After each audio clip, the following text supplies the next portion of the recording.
C'est une affaire extrêmement grave qui vient d'éclater en France. Et c'est une affaire surtout qui va mettre dans une situation extrêmement inconfortable le pouvoir algérien. Parce que les services secrets français viennent de démanteler un réseau d'espions qui travaillaient pour le pouvoir algérien. Il s'agit d'une femme et un homme qui travaillent au sein d'institutions françaises extrêmement importantes, qui ont été arrêtés par les enquêteurs de la DGSI. Les deux personnes qui ont été arrêtées ont été placées en garde à vue et ont été déjà présentées devant la justice française. Un fonctionnaire franco-algérien qui a été placé sur surveillance, qui a été suivi par les services secrets français parce qu'il entretenait une relation avec un officier des services secrets algériens. Ce fonctionnaire franco-algérien, il travaillait au sein du ministère des Finances. Il a transmis, il a récupéré, il avait accès à des informations. Vous savez, le ministère des Finances, c'est celui qui gère l'administration fiscale. Les impôts en France, ils ont accès à tout. La deuxième personne qui a été arrêtée dans le cadre de cette enquête, c'est une employée, une femme âgée de 46 ans et qui travaille au niveau de l'Office français de l'immigration et de l'intégration. Elle lui a procuré des informations sur la situation personnelle et administrative de ressortissants algériens demandeurs d'asile ou de titre de séjour en France. Donc ils étaient identifiés comme des espions au profit du pouvoir algérien, ils ont été suivis par la DGSI, ils ont été repérés. C'est une affaire extrêmement grave qui vient d'éclater en France et je pense que cette fois-ci, nous avons atteint un niveau inégalé de tension entre l'Algérie et la France. Et cette affaire, je pense, mettra vraiment en péril le peu de confiance, le peu de relations stables qui restent encore entre l'Algérie et la France. Et c'est une affaire surtout qui va mettre dans une situation extrêmement inconfortable le pouvoir algérien. Pourquoi ? Parce que les services secrets français viennent de démanteler un réseau d'espions qui travaillaient pour le pouvoir algérien. Je dis bien un réseau d'espions qui vient d'être démantelé par le pouvoir algérien. Qui vient d'être démantelé par les services secrets français. C'est un réseau d'espions qui travaillait pour le pouvoir algérien. Il s'agit d'une femme et un homme qui travaillent au sein d'institutions françaises extrêmement importantes, qui ont été arrêtés par les enquêteurs de la DGSI, la Direction Générale de la Sécurité Intérieure. C'est le service de renseignement intérieur en France. C'est comme la DGSI en Algérie, qui est le service de renseignement intérieur, qui sont eux chargés de la lutte notamment de ce qu'on appelle le contre-espionnage, c'est-à-dire la protection de la sécurité nationale à travers la lutte ou l'identification, la traque des espions étrangers qui s'infiltrent dans le pays et qui essayent donc de déstabiliser le pays de l'intérieur ou de soutirer des informations confidentielles ou classées secret défense qui pourraient par la suite être utilisées pour déstabiliser le pays. On appelle ça le contre-espionnage. La DGSI française a arrêté le 16 décembre 2024. Et l'information a été confirmée, a été révélée par le quotidien français Le Parisien. Je dis bien le quotidien français Le Parisien a révélé l'information aujourd'hui. On a donné un compte rendu assez détaillé. Parce que les deux personnes qui ont été arrêtées ont été placées en garde à vue et ont été déjà présentées devant la justice française qui devra donc les juger pour des faits d'espionnage. Alors, la première interpellation, c'était le 16 décembre 2024. Les enquêteurs de la DGSI française, le service de renseignement intérieur français, ont arrêté un fonctionnaire franco-algérien qui a été placé sur surveillance, qui a été suivi par les services secrets français parce qu'il entretenait une relation avec un officier des services secrets algériens qui relevait de la DDSE, la Direction de la documentation de la sécurité extérieure. Ce fonctionnaire franco-algérien, il travaillait au sein du ministère des Finances. Ça s'appelle le ministère de l'économie et des finances. En France, c'est un énorme ministère. Il a un siège qui est situé à Bercy, pas très loin de la gare de Lyon. C'est très connu, les Algériens de France le connaissent. On appelle ça le paquebot, c'est un immense ministère. Et au sein de ce ministère, il y avait un fonctionnaire franco-algérien qui a travaillé au sein d'un service bien précis. C'était la sous-direction numérique de l'administration centrale. Il travaillait autant que pratiquement chef de secteur. Voilà, son rang plus exact, c'est chef de secteur à la sous-direction du numérique de l'administration centrale, au niveau du ministère de l'économie et des finances. Et grâce à cette fonction, grâce à ce poste dans une direction stratégique, il a transmis, il a récupéré, il avait accès à des informations. Vous savez, le ministère des Finances, c'est celui qui gère l'administration fiscale. L'administration fiscale, c'est les impôts en France. Les impôts en France, ils ont accès à tout. Tout est des bases numériques, tout est numérisé en France. Il faut vraiment que vous compreniez la sensibilité de cette affaire. La Direction Générale des Impôts, les impôts en France, ont des bases de données, ils peuvent accéder aux bases de données de la CAF, de la Caisse des allocations familiales, la Caisse des allocations du chômage. Ils ont accès à toutes les bases de données.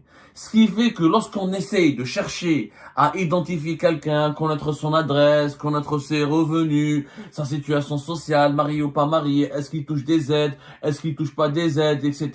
Il n'y a pas mieux que l'administration fiscale. L'administration fiscale a accès à tout. Ici en France, les impôts, c'est une institution qui est sacrée.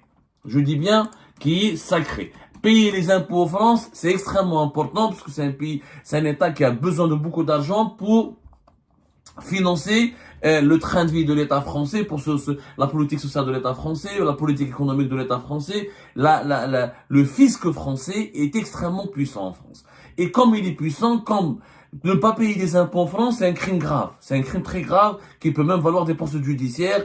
Très peu de peines d'emprisonnement sont prononcées par la justice française, mais ne pas payer des impôts, c'est carrément, en France, ça vaut trahison à la nation. D'ailleurs, les riches qui payent pas des impôts, qui partent à l'étranger, sont extrêmement mal vus par la population française et par les autorités françaises. Donc, ce qu'on appelle la Direction Générale des Impôts, ou la Direction Générale des Finances Publiques, l'équivalent des impôts, la Direction Générale des Impôts, voilà. C'est une administration publique française. Voilà. Et ce fonctionnaire, parce qu'elle relève du ministère des Finances, donc ce fonctionnaire comment dirais-je, utilisé son poste. Il a utilisé son poste pour obtenir et pour transmettre au service secret français des informations sur les opposants algériens. Voilà, selon l'enquête qui a été menée par la DGSI, ce fonctionnaire franco-algérien aurait fourni des renseignements personnels sur l'identité et la localisation de ressortissants algériens en France. Les personnes ciblées seraient des opposants politiques, mais également des expatriés qui jouissent d'une certaine audience auprès de la diaspora algérienne, des sortes d'influenceurs. En réalité, il a utilisé les services, cet agent, il a été son officier traitant, cet espion qui a travaillé pour les services secrets algériens à travers la DDSE, la Direction de la documentation de la sécurité extérieure. Il y avait un officier qui travaillait au niveau du consulat d'Algérie. Ils n'ont pas dit lequel, mais je pense que c'est généralement le consulat d'Algérie à Paris, puisque Bercy s'est situé à Paris. Donc ça doit être un officier des services secrets algériens qui a recruté ce fonctionnaire franco-algérien au sein de la direction du numérique et de l'administration centrale du ministère de l'économie et des finances et qui l'aurait utilisé pour obtenir des informations précises sur un certain nombre de personnalités algériennes ou de ressortissants algériens qui intéressent le régime algérien, particulièrement les opposants. Je vous ai dit, quand on a accès à la base des données des impôts du fisc français, on a tout. Dans les déclarations d'impôts, il y a l'adresse, la situation sociale, marié, pas marié, le nombre d'enfants, tout est précis. Parce que la déclaration des impôts en France, c'est le document aussi sacré, aussi précis, aussi précieux qu'une carte d'identité ou qu'un passeport. Et la déclaration des impôts, c'est le résumé d'une vie. C'est vraiment le résumé d'une vie d'un individu étranger aux Français qui vit en France. Donc, il a été utilisé, ce fonctionnaire, donc il a été arrêté après avoir fait l'objet de soupçons d'espionnage au profit de l'Algérie. Donc, le fonctionnaire, il a utilisé apparemment, d'après les révélations qui ont été faites jusque-là, d'après les informations qui filtrent de l'enquête judiciaire, parce qu'il y a une enquête judiciaire qui est maintenant menée, elle a été présentée à la justice, et selon les informations qui ont été publiées dans les colonnes du Parisien, qui filtrent donc certainement de sources sécuritaires et judiciaires, ce fonctionnaire aurait été victime d'un chantage ou d'une intimidation. Quel type de chantage? On ne sait pas. Est-ce que les services secrets algériens ont identifié ce fonctionnaire franco-algérien? Est-ce qu'ils ont utilisé un moyen de le faire chanter, etc. On n'a pas d'informations précises. Mais on parle il aurait été retourné en utilisant plusieurs leviers. Est-ce qu'il a été payé? Est-ce qu'on lui a dit, t'es franco-algérien, t'es d'origine algérienne, tu dois nous aider? Est-ce qu'il a cru à cette propagande du pouvoir algérien qui fait passer les opposants et certains ressortissants algériens établis en France pour des traîtres? Est-ce qu'il a cru à cette propagande? On n'en sait rien. Pour le moment, l'enquête, elle est tout simplement en cours elle est au niveau de la justice française. L'agent, le responsable des services secrets algériens n'a pas été arrêté, mais il a été identifié. Il peut pas être arrêté. Pourquoi? Parce qu'il a l'immunité diplomatique. C'est un agent du consulat d'Algérie à Paris. Donc il a la couverture diplomatique. Donc il a l'immunité diplomatique. Il peut pas être arrêté. Par contre, la France aurait demandé son départ. puisqu'apparemment aujourd'hui, selon les informations qui nous parviennent de ce dossier, il n'est plus sur le territoire français, il est retourné dans son pays d'origine. Donc, l'enquête de la DGSI française, elle essaie de savoir maintenant d'identifier tous les fonctionnaires franco-algériens ou français qui ont été approchés par cet agent des services secrets algériens pour leur demander, pour traiter avec eux, pour les retourner ou pour les utiliser ou pour les recruter ou pour les employer afin d'obtenir un certain nombre d'informations. La deuxième personne qui a été arrêtée dans le cadre de cette enquête, c'est une employée, une femme âgée de 46 ans et qui travaille au niveau de l'Office français de l'immigration et de l'intégration. L'OFII. L'OFII, c'est une institution importante, beaucoup moins importante que le fisc, que le ministère des Finances, mais c'est une institution importante parce que c'est l'OFII qui identifie les étrangers, qui gère les procédures de regroupement familiaux, qui a une idée sur les demandeurs d'asile. Les demandeurs d'asile qui veulent le statut de réfugié politique comme moi, par exemple en France, on doit passer par l'OFII pour les hébergements, pour passer certains tests d'intégration, pour avoir les papiers, il faut passer par certains jours, il faut faire des journées de formation, il faut faire des tests, il faut passer par quelques examens qui sont organisés dans les locaux de l'OFII. Donc l'OFII, elle a aussi une base de données sur les étrangers en situation régulière et qui demandent l'asile ou qui sont en train ou qui peuvent obtenir le statut de réfugié politique ou qui ont fait le regroupement familial ou qui ont fait des procédures pour s'installer, pour s'établir sur le territoire français. Et cette femme, elle a été utilisée par le fonctionnaire de Bercy. Elle était en liaison intime, elle était sa copine ou sa fiancée, en tout cas sa petite copine, sa petite amie. En tout cas, elle avait une liaison amoureuse intime avec ce fonctionnaire et elle lui a ramené des informations, elle lui a procuré des informations sur la situation personnelle et administrative de ressortissants algériens demandeurs d'asile ou de titre de séjour en France. Les cibles, comme dans le premier cas, ce sont des opposants algériens ou des demandeurs d'asile ou des réfugiés politiques algériens qui intéressent le régime algérien, qui intéressent le pouvoir algérien. Donc, selon les premières informations qui ont été révélées par le Parisien sur ce dossier, le 19 décembre 2024, il a été le fonctionnaire de Bercy, le fonctionnaire franco-algérien qui a été arrêté pour espionnage au profit de l'Algérie, il a été arrêté, il a été présenté devant un juge du pôle antiterroriste qui sont compétents pour les affaires d'espionnage. Il a fait 4 jours de garde à vue. La dame, elle a été placée aussi en garde à vue pendant 48 heures et elle a été présentée devant la justice. Et ils seront jugés pour soustraction de secret de la défense nationale visée par l'information judiciaire qui a été ouverte le 20 novembre 2024. Dans le 20 novembre, la justice française elle a ouvert une enquête. Donc, ils étaient identifiés comme des espions au profit du pouvoir algérien. Ils ont été suivis par la DGSI. Ils ont été repérés, identifiés. Ensuite, la DGSI française, le service de renseignement intérieur français, ont procédé à leur arrestation. Et ils ont été ensuite placés directement en garde à vue. Ensuite, présentés devant la justice à partir du 19 décembre. Mais l'information judiciaire, elle a été ouverte le 20 novembre 2024. Donc, il y a des investigations judiciaires qui sont directement, qui est déjà ouverte depuis bien avant, c'est-à-dire la justice a ouvert son enquête bien avant l'arrestation de ces 2 espions, une femme et un homme.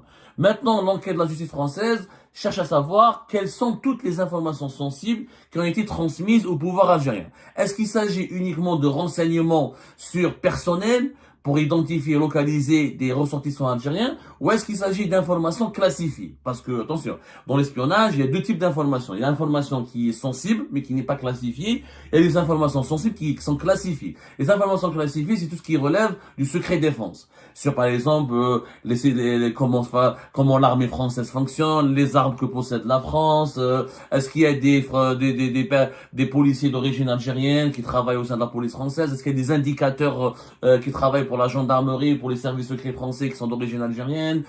Tout ce qui est sensible, c'est généralement tout ce qui concerne le fonctionnement des services de sécurité, les services secrets, les types d'armes, les armes utilisées, ou le fonctionnement des armées françaises, ou tout ce qui concerne les technologies militaires et l'organisation militaire et sécuritaire du pays.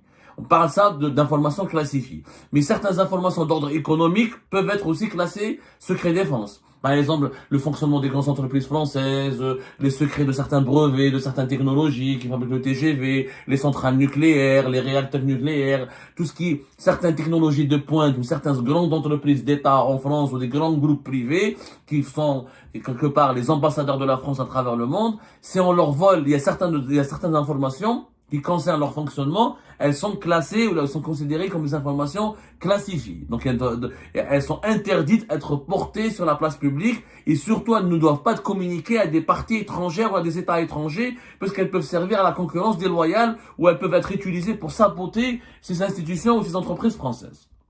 Donc l'enquête est en cours, c'est une première affaire. Il y a eu des affaires déjà dans l'histoire entre l'Algérie et la France d'espions algériens arrêtés en France. C'est pas la première fois, mais c'est la première fois que depuis le début de la crise politique et diplomatique qui est très violente et inédite et historique entre l'Algérie et la France depuis fin juillet 2024, où nous avons des fonctionnaires français arrêtés parce qu'ils ont fourni des informations sur les opposants politiques algériens qui vivent en France, ou sur un certain nombre de personnalités algériennes ou on appelle ça des ressortissants algériens établis en France. Encore une fois, avoir accès à la base de données de la Direction Générale des Finances Publiques, qui est l'équivalent de la Direction Générale des Impôts en Algérie. En France, ça s'appelait la Direction Générale des Impôts. Aujourd'hui, ça s'appelle depuis 2008, depuis 2008, ça s'appelle la Direction Générale des Finances Publiques. Voilà. C'est vraiment le fisc français. C'est une source précieuse d'informations sur les étrangers qui vivent en France. Parce que les Algériens qui vivent en France, ils payent des impôts. Même si tu es pauvre, même si tu es au RSA, tu es obligé d'avoir un avis d'imposition. Et dans l'avis d'imposition d'impôt, il y a tout. Il y a ton adresse, ta véritable adresse, parce que tu peux pas mentir aux impôts. Parce que les impôts font des enquêtes plus tard.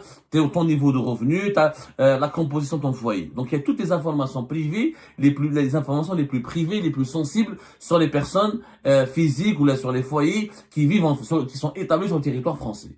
Donc visiblement, les services secrets algériens voulaient accéder à des informations précises concernant un certain nombre le nom des opposants n'ont pas été révélés par la presse. Mais voilà, les opposants algériens qui vivent en France sont très connus, il y en a qui sont très médiatisés, il y en a qui sont beaucoup moins médiatisés et qui ont arrêté, qui ont abandonné l'activisme, il y en a qui sont impliqués dans le journalisme ou dans le cyberactivisme ou qui sont dans les milieux associatifs ou dans les partis politiques, etc. On n'a pas la liste de ces opposants algériens ou de ces personnalités algériennes qui ont été espionnées par ce réseau qui a été recruté ou qui a été retourné par ce réseau de fonctionnaires français qui travaillaient, qui œuvraient pour le pouvoir algérien. Mais je pense que dans les jours à venir, on aura des informations de plus en plus précises et des informations très détaillées sur ce scandale qui démontre encore une fois que le pouvoir algérien a mené des activités subversives sur le sol français pour essayer de neutraliser ses opposants ou ses détracteurs.